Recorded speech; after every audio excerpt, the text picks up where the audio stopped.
Hi friends, yesterday Karthika సోమవారాలైతే finish అయిపోయాయి. So మా కిడ్స్కి ఫేవరెట్ రెసిపీ అంటే చికెన్ కర్రీ అనమాట. చికెన్ కర్రీ ఉంటే ఇంకా వాళ్ళంతటికి వాళ్ళే బాగా తింటారనమాట. దోశలతో ఇంకా రైస్తో కూడా ఎంజాయ్ చేస్తూ తింటారు. వెజ్ రెసిపీస్ కంటే కూడా నాన్ వెజ్ రెసిపీస్ చేయడం చాలా ఈజీ కూడా. ఇంకా పిల్లలు కూడా చాలా ఇష్టంగా తినేస్తారు. బ్రేక్ఫాస్ట్లోకి, లంచ్లోకి, ఇంకా డిన్నర్లోకి కూడా ఈ చికెన్ కర్రీని మల్టీవేలో యూస్ చేసేసుకోవచ్చు అనమాట. పిల్లలు చాలా ఇష్టంగా కూడా తింటారు.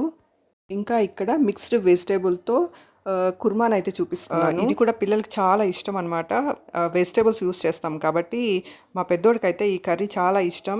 ఇదైతే కుర్మా అనమాట. వెజిటేబుల్ కుర్మా చపాతీ కాంబినేషన్లో ఇచ్చామంటే పిల్లలు చాలా ఇష్టంగా తింటారు. వెజిటేబుల్స్ యూస్ చేస్తాం కాబట్టి చాలా హెల్తీ కూడా. నేనైతే మార్నింగ్ టైంలో బిజీగా ఉంటాం కదా, వీడియో తీయలేదు. వాళ్ళకి పెట్టేసిన తర్వాత, లంచ్ బాక్సులు పెట్టేసిన తర్వాత లాస్ట్ స్టేజ్లో తీసాను. అందుకే గ్రేవీ తక్కువగా ఉంది కుక్కర్లో.